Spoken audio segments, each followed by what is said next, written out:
روز بخیر کوچولوهای عزیز. من مامانم طاهره، مادر بزرگ 3 کوچولوی گل و ناز میخوام براتون یه قصه قشنگ بگم. حالا ساکت و آروم به قصه امروز که اسمش میمونی گل میکشه یا نینی گوش بدین. یکی بود یکی نبود، زیر آسمون زیبا و کبود، غیر از خدای مهربون هیچکی نبود. خواهر جون میمونی با چند مداد رنگی تو دفترش کشیده نقاشی قشنگی. مامان بیا نگاه کن چقدر قشنگ کارم، تو دفترم تونستم 1000 گل بکارم.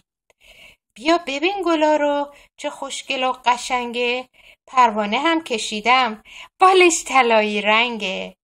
آهای مامان کجایی؟ چرا جواب نمیدی؟ بیا به من بگو که چقدر قشنگ کشیدی. به به ببین چی اینجاست، چند تا مداد رنگی، قرمز و سبز و آبی، چه رنگ‌های قشنگی. میشه کشید با اونها یه آدم و یه خورشید. میرم کاغذ بیارم، شما همینجا باشید. کاغذ و دفترم کو؟ من هم یه دونه داشتم، اما چرا یادم نیست اون رو کجا گذاشتم. چه فکر خوبی کردم، میشه کشید رو دیوار، نقاشی خیلی خوبه، خوشم میاد از این کار. به به چه ناز و خوب شد اتاق و نازنینم، میتونم از رو تختم نقاشیمو ببینم. میمونی روی دیوار نقاشیاشو کشید. دلم میخواد مامانم نقاشیمو ببینه، جایزه هم یا 20 یا 100 تا آفرینه. مامان بیا نگاه کن ببین چه خوب کشیدم، خورشیدمو میبینی رنگ غروب کشیدم. این آدم قشنگه، دست و پاشو میبینی؟ مامان چرا نمیگی 100 آفرین میمونی؟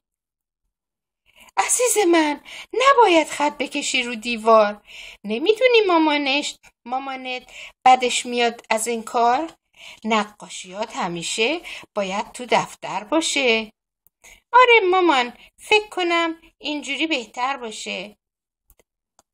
حالا باید که دیوار تمیز بشه دوباره.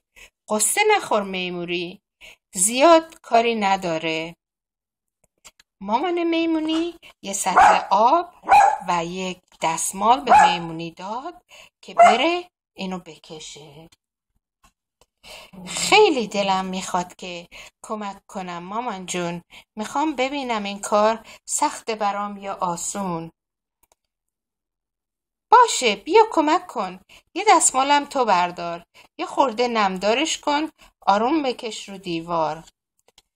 خوب شد که پیدا کردم یه کاغذ بزرگتر برای نقاشیمون، خیلی کوچیک دفتر. باید با این نقاشی مامانو شادش کنیم.